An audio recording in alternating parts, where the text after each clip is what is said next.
सुस्वागतम सुस्वागतम.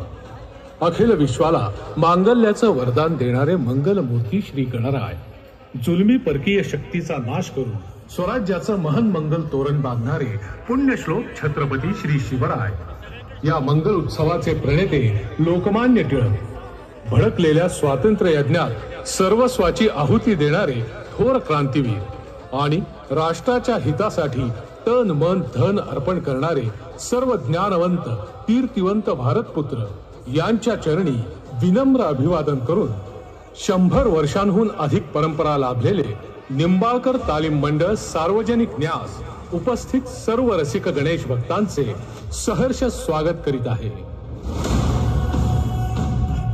यावर्षी मंडळानं सादर केलाय धर्मवीर संभाजी महाराजांच्या जीवनावरील भव्य जिवंत देखावा मृत्युंजय.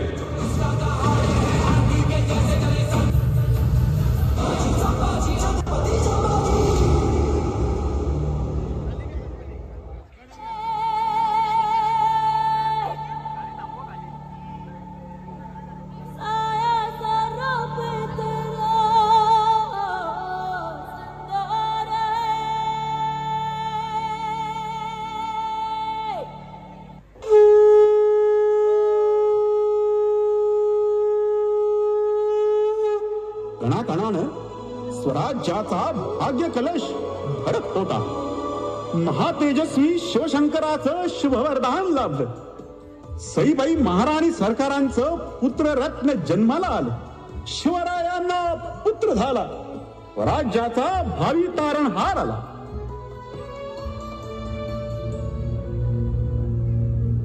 केवळ 2 वर्षांचं कोवळं वय असतानाच मातृछत्र हरपूनही आईची जागा घेतलेल्या जिजामातेच्या वात्सल्य छायेत शंभूराजे शिवराज्यात रमले. व्यावहारिक शिक्षणाला रामायण महाभारताची जोड होतीच. महालात राहत असलेल्या छाव्याला जंगलाची ओढ होती. रणांगण खुणावत होतं. गोमाजी नाईक पानसंभाळांच्या कुशल मार्गदर्शनाखाली शस्त्रास्त्रांचं शिक्षण सुरू झालं. आज अजून बी सरावाला नाही. गोमाजी बाबा दाखले त्यांनी रुसले ती रुसल्या. अरे मग समजूत काढायला त्यांना हाताला धरून इथं आणायचं. पण हाताला यायला पाहिजे ती. आला राग आणि लागले सरासरा कडा चढायला. अरे त्यो धोक्याचा कडा. अहो आम्ही मस्त हातापाया पडतोय. पण बाळराज निस्ती चित्तेची चपळाई आणि खारीची चालाकी हे बघा की.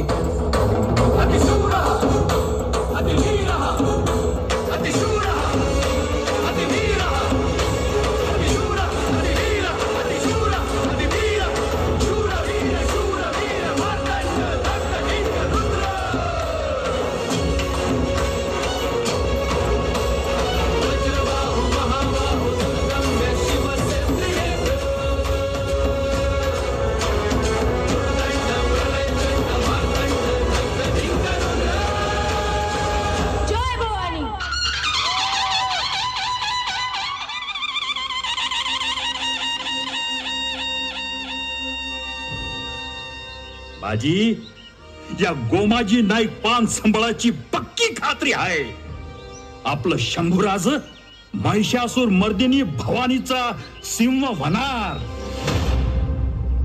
औरंगजेबाचं निकराचं फरमान, अवाढव्य फौज, प्रचंड दारुगोळा आणि अफाट युद्ध साहित्य घेऊन मिर्झा राजे स्वराज्यावर प्रपातासारखे कोसळले.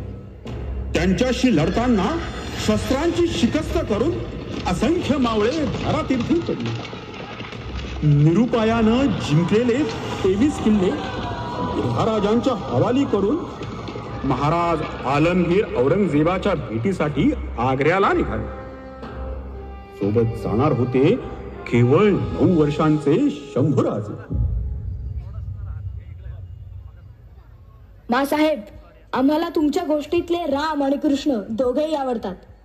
का बरं? कारण राज्य किंवा वैभव मिळवण्यासाठी रामानं कुठली युक्ती केली नाही, तरी तो शस्त्राच्या बळावर विजयी झाला आणि हातात कुठलंही शस्त्र न घेता नुसत्या युक्तीवर कृष्ण जिंकला. अरे वा, मग आमचे बाळराजे कोणाकडे जाणार? चौघांकडे. चौघांकडे? हो, रामाकडे शक्ती आणि कृष्णाकडे युक्ती मागायला जाणार. मग ते घेऊन आपल्या शंभू महादेवाकडे आशीर्वाद मागायला जाणार. आणि मग माता तुळजाभवानीकडे हिंदवी स्वराज्याचे वरदान मागायला जाणार. मग चांगलेच बलदंड होणार की आमचे शंभूराजे. हे सगळं घेऊन ते सगळं घेऊन हर हर गरजत गनिमावर चालून जायचं. समशेरीची शिकस्त करायची आणि गडकोट जिंकून भगवा नाचवीत आबासाहेबांच्या दर्शनाला यायचं. यशस्वी व्हा. जगदंब जगदंब. आराध्य श्री शंभू महादेवाला वंदन करून नरसिंह आणि त्याचा दिलेर छावा सह्याद्रीच्या गुहेतून निघून आग्र्याला आलमगीराच्या सोन्याच्या पिंजऱ्यापर्यंत गेले. आणि अचानक दगा झाला आणि दोघेही नजर कैदेत बद्ध झाले. 9 वर्षांचे चलाक गोंडस राजस संभाजीराजे कोणताही मज्जाव नसल्यामुळे सगळीकडे फिरू लागले. आणि त्यांची थेट भेट घडली शहेनशहा आलमगीर औरंगजेबाशी.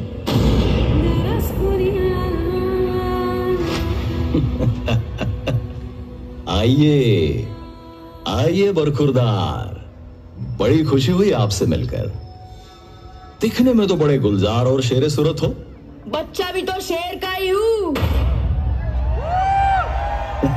हाँ, वो शेर जो अभी हमारे शिकंजे में है.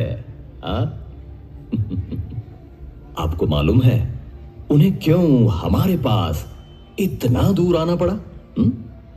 यही सवाल हमने आबा साहब से भी किया था. बहुत खूब. तो फिर क्या बोले आपके आबा साहब? ते म्हणाले अच्छे काम के लिए दूर जाना पड़ता है. अच्छे काम के लिए. बहुत खूब. मतलब कंसाला मारायला कृष्णानं गोकुळ सोडलं. रावणाचा नाश करायला रामाला अयोध्या सोडून लंकेला जावं लागलं. ठीक ठीक, वो सब जाने दो, वो जाने दो. आपको मालूम है यहाँ क्या करना है? हाँ, पूरी तरह से मालूम है. आबा साहब ने और राव साहब ने सब बताया है हमें. क्या क्या बताया है उन्होंने? जो अच्छा है उससे अच्छा ही बर्ताव करना. किसी के बीच में पड़ना नहीं, बिना वजह लड़ना नहीं, किसी को भी छेड़ना नहीं और कोई छेड़े तो छोड़ना नहीं. वल्लाह, क्या तेज मिजाज लड़का है ये सिवा का. आंखों में चिंगारी और जुबान पर बिजली है इसकी. चलो. गुस्ताख, 2 राजाओं के बीच बात चल रही है ना, अदब से पेश आओ, अदब से. हाँ हाँ, गुस्ताखी माफ. चलिए.